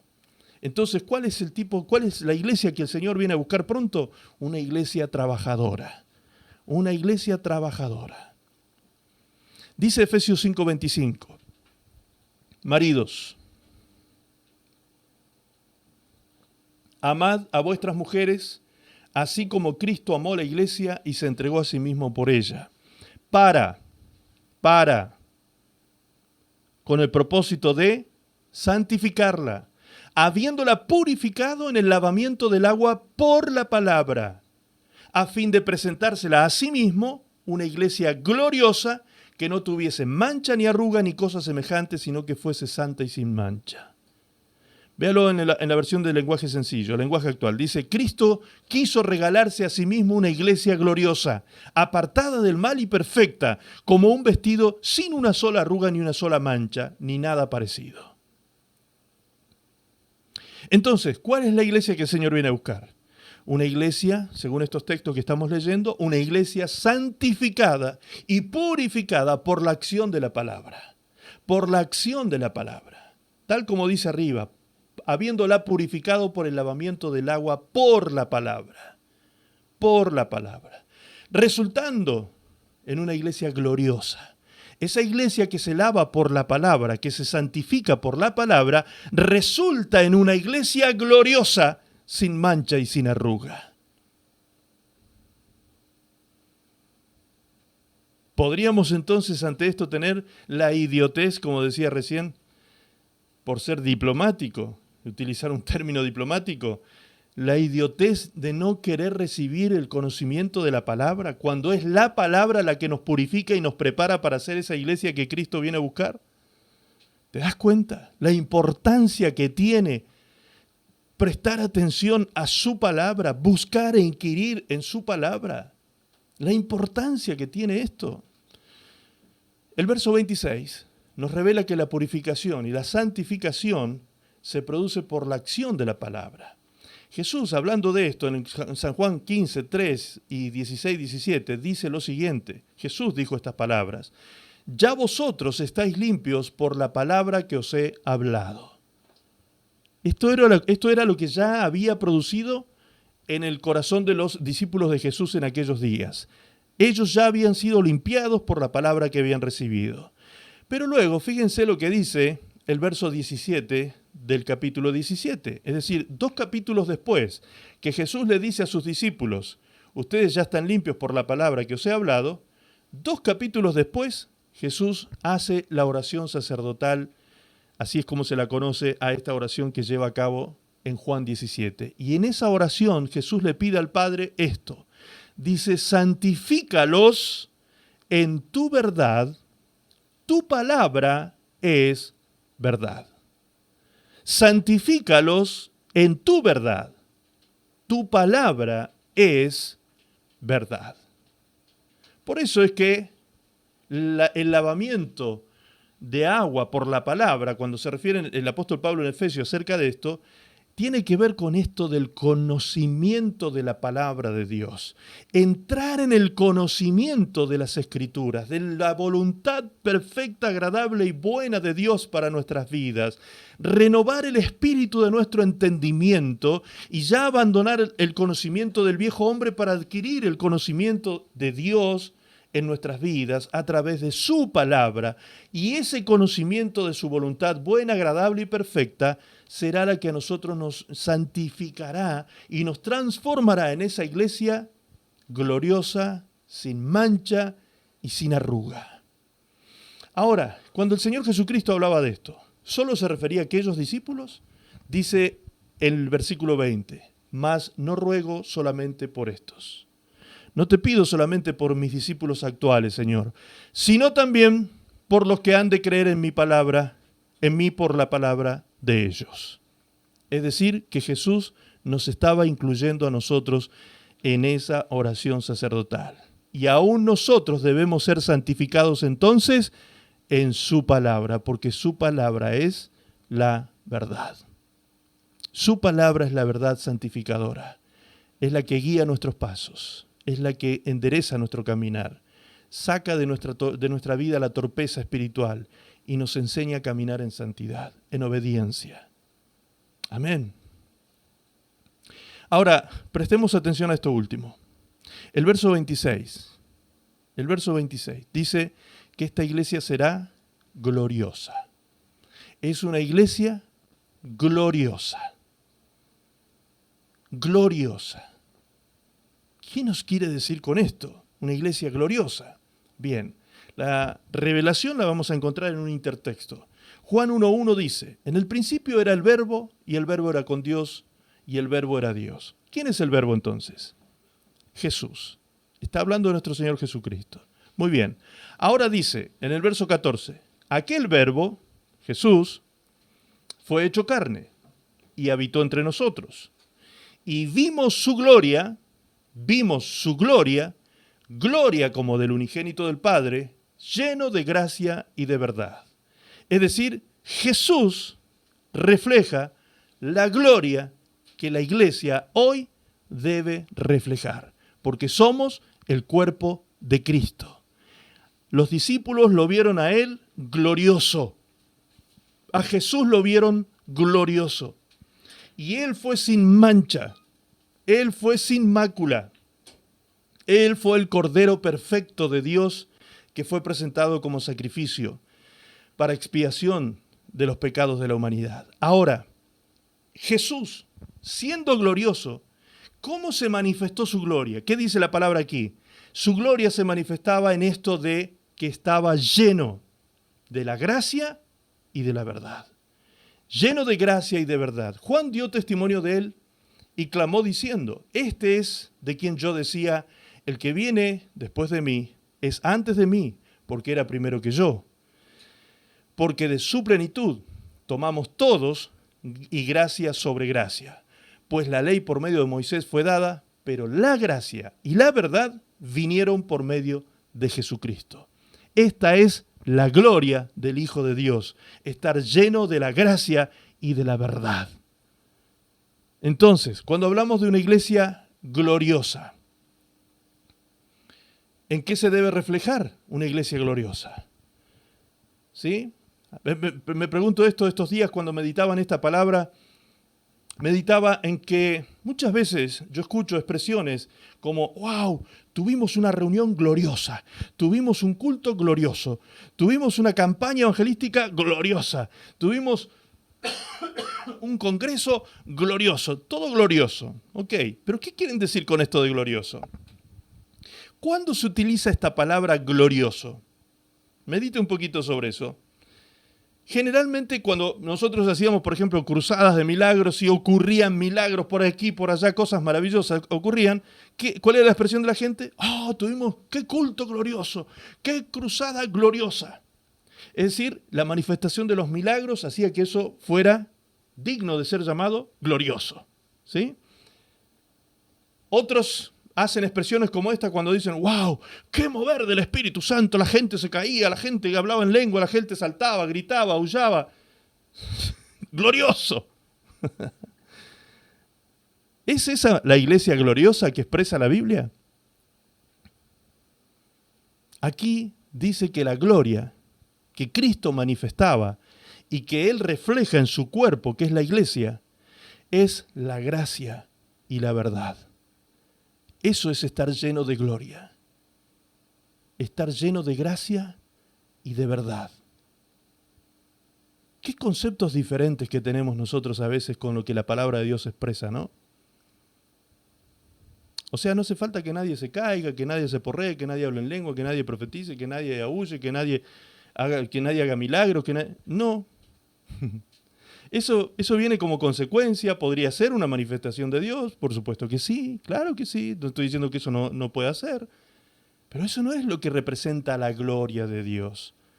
La gloria de Dios, el peso de su presencia en la iglesia, se refleja en la gracia abundante que la iglesia expresa. La gracia abundante que nosotros, el cuerpo de Cristo, expresamos a este mundo. Y la verdad que inunda nuestros labios y nuestra boca expresando el Evangelio de Cristo a las naciones. Llenos de gracia y de verdad. Por lo tanto, una iglesia gloriosa, como lo llama allí Efesios, la iglesia que Cristo viene a buscar, dice, la iglesia que Él mismo se quiso regalar a sí mismo, es una iglesia, en principio, consciente de su regreso.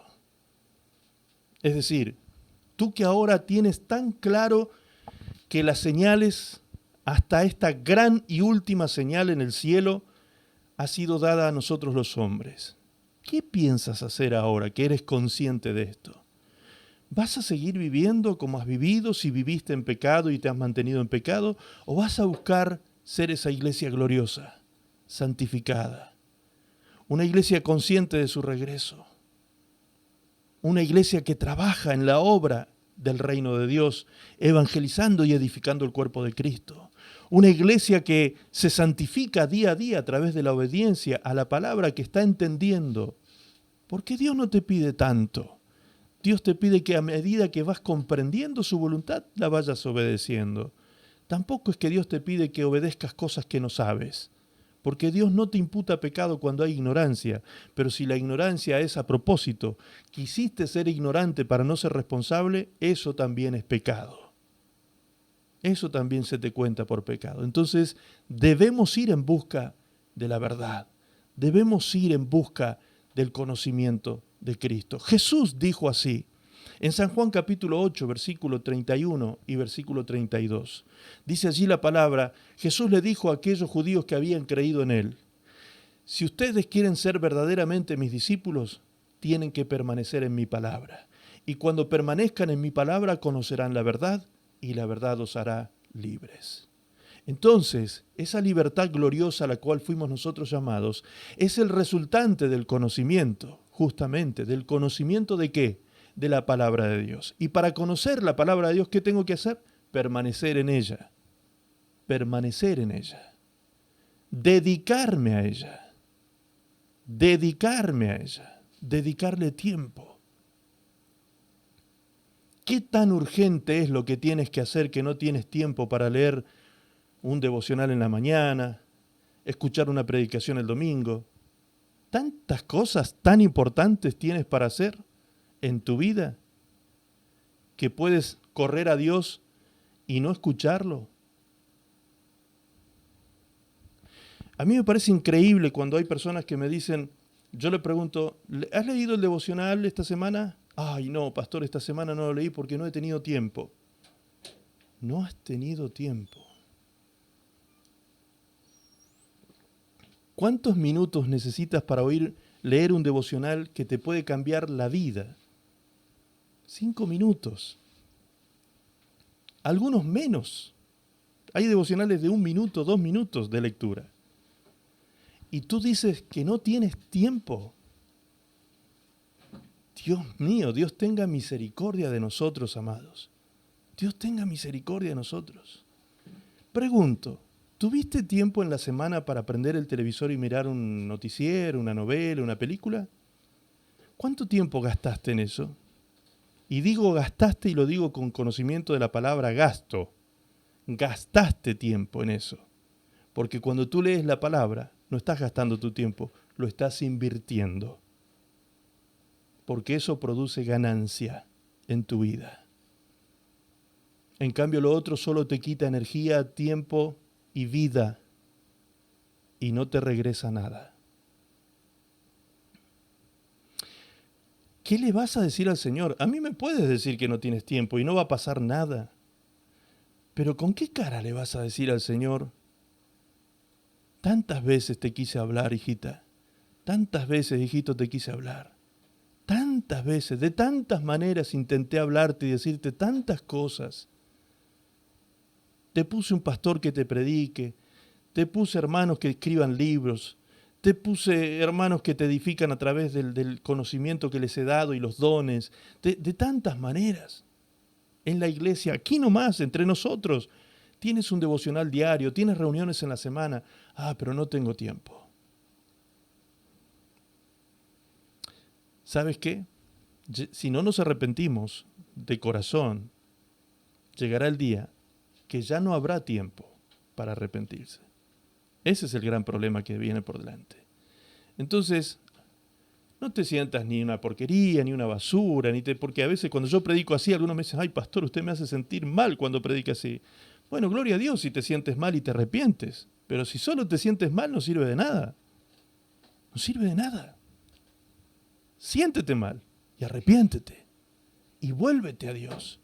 Ama su palabra, busca el conocimiento, aférrate al Señor, santifica tu vida, trabaja en la obra Esa es la iglesia que el Señor viene a buscar, una iglesia que se santifica día a día en obediencia a la palabra de Dios, una iglesia llena de la gracia y de verdad, no propia, no una gracia propia y una verdad propia. Nadie quiere escuchar mi verdad. Yo no estoy aquí para decir mi verdad, lo que yo pienso, lo que yo opino, lo que... No, no, no.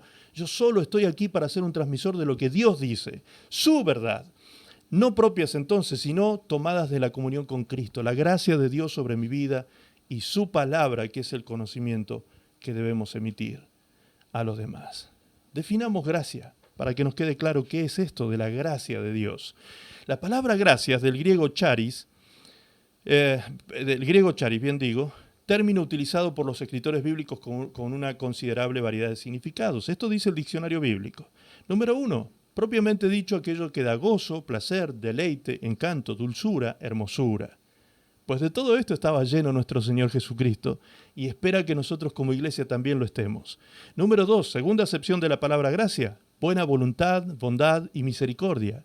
También aquello lo tenía el Señor Jesucristo y espera que nosotros lo reflejemos hoy.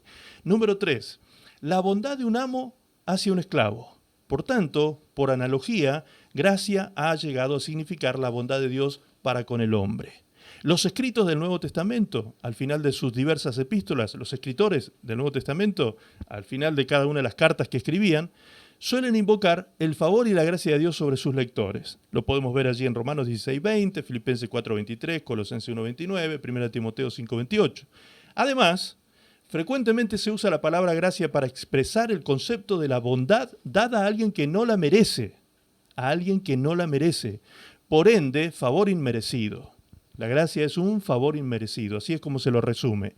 Especialmente aquel tipo o grado de favor otorgado a los pecadores por nuestro Señor Jesucristo. Justamente, Él es el que ha venido a traer gracia y verdad. Favor inmerecido, bondad. ¿Seremos nosotros aquello que dará al Señor el gozo, el placer, el deleite, el encanto, la hermosura? ¿Nos verá a nosotros como esa novia preciosa, sin mancha y sin arruga? ¿Nos verá a nosotros como su novia, bondadosa y llena de misericordia y llena de gracia, que da a aquellos que no se lo merecen? Hay gente que no da ganas de predicarles el Evangelio porque no se merecen ser salvos, ¿no? A veces somos discriminativos en eso. A este desgraciado, ¿qué le voy a predicar? No, predíquele a ese que no se lo merece. Eso es tener gracia. Eso es practicar la gracia de Dios en nuestra vida. Amar al que no se lo puede amar. Soportar al insoportable. Eso es la gracia de Dios en nuestras vidas. Reflejemos esa gracia. El Señor viene a buscar esa iglesia gloriosa, llena de gracia y de verdad. La iglesia que Cristo viene a buscar en breve, entonces, es este tipo de iglesia. Una iglesia que practica justicia.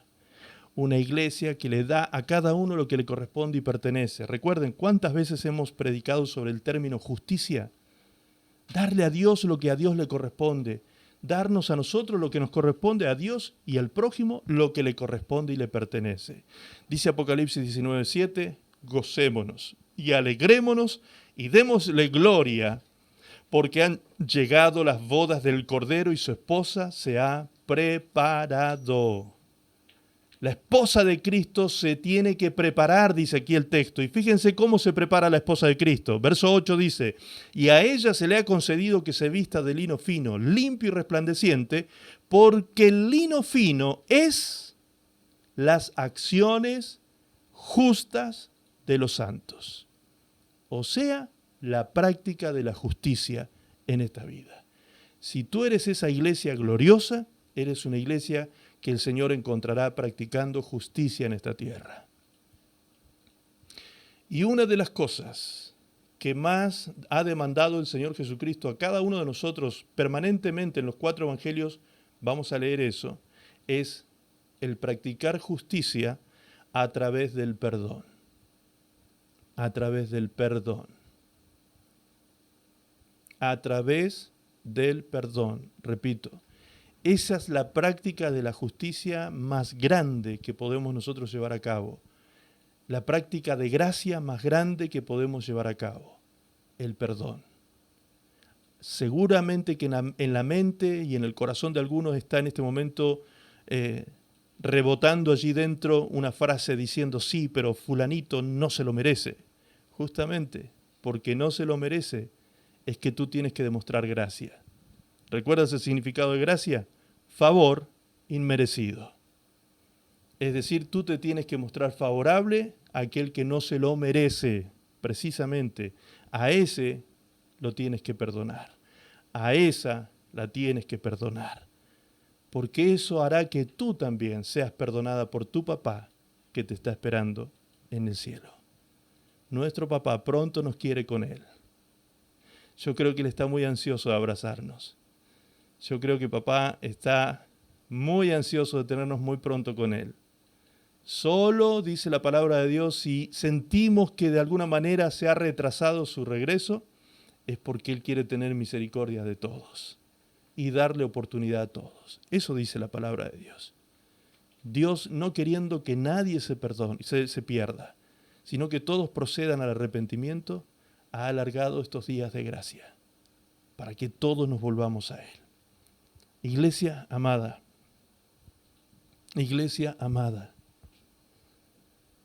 estamos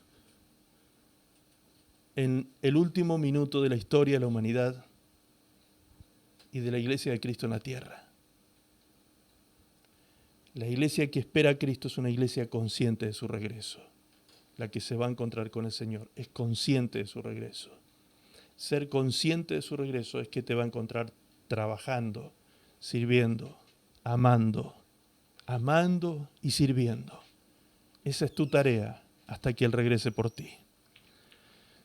La recomendación final que nos hace el Señor es esta. Mateo 24:43 dice, pero sabed esto, que si el padre de familia supiese a qué hora el ladrón habría de venir, velaría y no dejaría minar su casa. Por tanto, también vosotros estad preparados. ¿Te das cuenta cómo se repite esta palabra? Preparados. Tenemos que estar preparados, porque el Hijo del Hombre vendrá a la hora que no pensáis. Cuando menos te lo imagines, en un abrir y cerrar de ojos, en 300 milisegundos, en un chasquido de dedos, no vamos a estar más aquí en esta tierra. Seremos llevados a las moradas celestiales para estar allí 7 años celebrando esas bodas preciosas y ese tribunal de Cristo y regresar después gloriosos y triunfantes a esta tierra para estar 1000 años con el Señor aquí, para luego finalizar la historia de la humanidad en el gran juicio del trono blanco y en la gran Jerusalén celestial, cielo nuevo y tierra nueva que nos esperan a cada uno de nosotros. Esa es la esperanza de gloria a la cual nosotros hemos sido llamados. Tú fuiste llamado para ser parte de esta esperanza de gloria. Por eso dice, gocémonos. ¿Se acuerdan aquí? Leímos recién Apocalipsis. Gocémonos, alegrémonos y démosle gloria al Señor, porque ha llegado el tiempo, ha llegado la hora de las bodas del Cordero. Esto no es para estar triste, nadie tiene que estar triste con esta noticia. Esta es una noticia que nos tiene que llenar de alegría y de gozo. Si la tristeza o el miedo viene a tu corazón es porque es el momento de decirle, Señor, perdóname, porque no he sido esa iglesia gloriosa que tú esperabas de mí, pero ayúdame a partir de este día a estar a la altura de lo que tú demandas para partir contigo, Señor. Yo quiero irme contigo, Señor. ¿Cuántos dicen amén?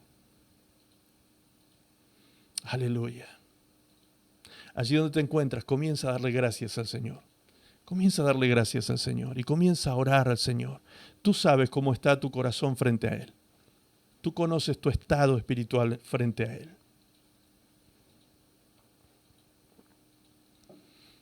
Este es el momento de orar, el momento de buscar su rostro, el momento de decirle, Señor, quiero ser esa iglesia gloriosa, sin mancha, sin arruga, que se prepare santificada para tu regreso. Una iglesia trabajadora, laboriosa, que esté edificando tu cuerpo, tu iglesia, mientras estoy en esta tierra. Vamos, abre tu boca, habla con el Señor. Deja de medirte con la medida tuya, personal, sintiéndote incapaz, sintiéndote inútil. Tú no eres ni incapaz ni inútil. El Señor te quiere usar poderosamente, poderosamente. Hasta sin palabras puedes ganar a otros para Cristo. Con tu propia conducta solamente afectas tu entorno, afectas tu lugar de habitación. Allí donde te encuentras vas a ser un testimonio vivo de la gloria de Dios. Abre tu boca y comunica gracia, comunica verdad, comunica el perdón de Dios a las personas que se acerquen a tu vida. Vamos, ora, iglesia, busca al Señor en este momento. Si tienes que pedir perdón, pide perdón. Pero este es el momento de clamar, este es un momento de quiebre, es un momento de un antes y un después. Tú no puedes volver a ser el mismo a partir de este mensaje, de esta predicación. Estás en este momento frente a un mensaje que te tiene que llenar de esperanza, de gozo, de júbilo. Pronto el Señor viene por nosotros. El Señor ha dado cada una de las señales que dijo que daría. Todas se han cumplido y el Señor viene por su iglesia. Aleluya. Oh Señor, te agradecemos, Señor. Te agradecemos, Señor. Te agradecemos, Señor, por tanta maravillosa revelación en tu palabra, por revelarnos los misterios del futuro, Señor. Hace 2000 años que nos abriste el entendimiento a través de las Escrituras. Nos has dado a conocer conocimientos que hoy los científicos dicen haber alcanzado sin poder explicarlos, Señor, pero tu palabra ya nos estaba diciendo de qué se trataba. Padre, gracias, porque a nosotros nos ha sido dado la revelación, el conocimiento, el saber. Señor, gracias. Gracias por este tiempo maravilloso que estamos viviendo, cuando estamos siendo alcanzados por tu amor, por tu gracia, por tu misericordia. Señor, bendice a la iglesia y fortalece a tu pueblo. Levanta al caído, Señor, en esta hora. Levanta, Señor, al que esté caído, al que esté derribado. Levántalo, llena su corazón de fe. Quita el miedo de los corazones, Señor, como tú nos dijiste. Confiad en Dios, confiad en mí. No se turbe vuestro corazón ni tenga miedo. Mi paz os dejo, mi paz os doy. Señor, recibimos tu paz y la impartimos sobre cada uno de tus hijos y de tus hijas. La paz, la paz, la paz de tu Espíritu Santo venga y se derrame abundante en el corazón de todos tus hijos, Señor, de todo tu pueblo. No estamos en tiempo de temor, ni de miedo, ni de terror. El mundo se aterrorizará, el mundo tendrá miedo, pero nosotros, tus hijos, sabemos, Señor, lo que está a punto de acontecer en este momento, Señor, en que el mundo está llegando a su clímax, en este momento en que la tierra, Señor, está llegando a su culminación. Señor, gracias porque nos has avisado con tanto tiempo de anticipación, Señor. Hace 2000 años que nos vienes anunciando que el tiempo se termina con estas señales que hoy están aconteciendo frente a nuestros ojos. Padre, ten misericordia. Quita el miedo, quita, Señor, los ataques de pánico que pudieran venir a la vida de tus hijos por estos acontecimientos terroríficos que estamos viendo frente a nuestros ojos en estos días. Señor, bendice a tu iglesia y fortalece la fe de tus hijos, Señor. Fortalece la fe de tus hijos, Padre, para que puedan estar en este tiempo glorificando tu nombre como lo hacía Abraham. Señor, Abraham se fortalecía en fe, dando gloria a Dios en medio de su debilidad. Padre, y que tu iglesia abra su boca para glorificarte en este tiempo, dando gloria a Dios, Señor, elevando toda gloria a tu nombre, honrando tu nombre, Señor, en este tiempo peligroso, difícil, días oscuros, días catastróficos para esta humanidad. Señor, gracias, gracias, gracias. Muchas gracias, papá, por tu gran amor y tu misericordia. A ti la gloria, Señor. A ti la gloria, Señor. A ti la gloria, Señor. Espíritu Santo de Dios, convéncenos de pecado, de justicia y de juicio. Señor, entristécenos para volvernos a ti, Señor, de todo corazón, arrepentidos genuinamente, Dios mío, delante de ti, Señor, para alcanzar misericordia y oportuno socorro. Gracias, Padre. Gracias, Señor. Perdona nuestros pecados, nuestras iniquidades y nuestras rebeliones, Señor. Y límpianos una vez más con esa sangre preciosa, Señor, que vertió nuestro Señor Jesucristo en la cruz del Calvario. Gracias, papá. Muchas gracias, Señor. En el precioso nombre de Jesús te lo pedimos, Padre Santo, para tu gloria. Amén, Señor. Amén. Y amén. Gracias, Jesús.